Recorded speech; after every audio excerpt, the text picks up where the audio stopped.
Greetings, YouTube. So his victims have been denied justice. This past weekend, Epstein committed suicide.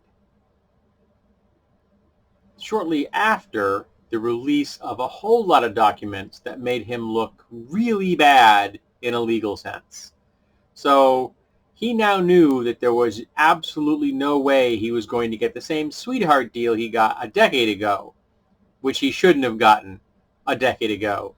And I feel that Acosta should be charged with some kind of a crime for letting a pedophile free to then prey on girls for a decade.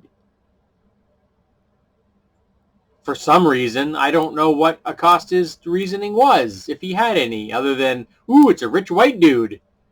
And one of the things that disturbs me about the charge that he actually pled guilty to in the first case a decade ago was that he was pled guilty to prostitution with an underage girl.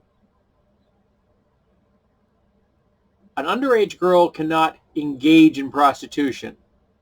Prostitution requires consent of an adult, and a minor girl cannot grant consent. So she can't engage in prostitution. So that framing right there was fucking ugly. We need to call it what it is. Pedophilia and rape.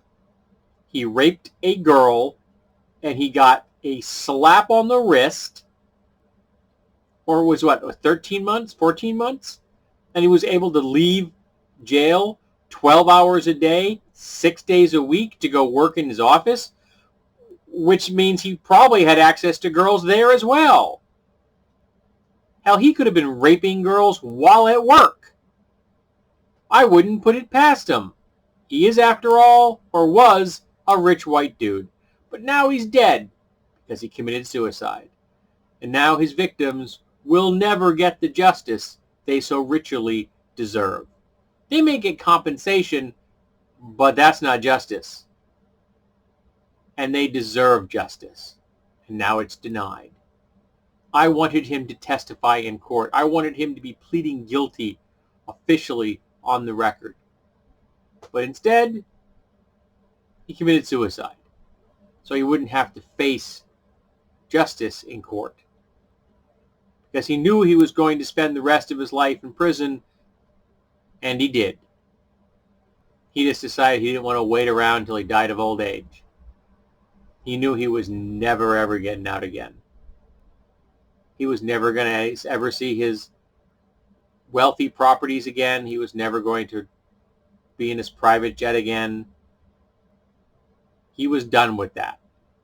But all that wealth and power gave him access to not only the girls to prey upon, but the friends and the power to protect himself.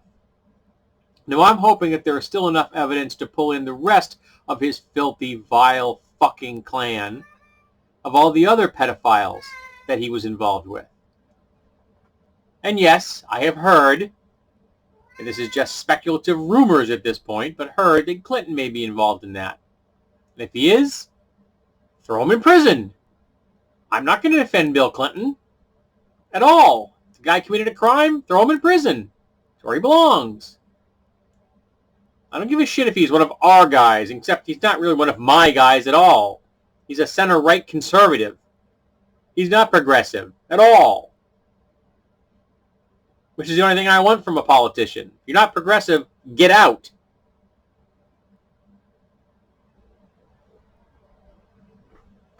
So let's hope that his accomplices are being wrangled up right now, that the evidence has been being gathered, and there are going to be some more arrests. Epstein got away. He escaped the only way he could. And I just feel bad for his victims, because they're not going to get what they deserve. So maybe the evidence will lead to some of the other people who also perpetrated crimes.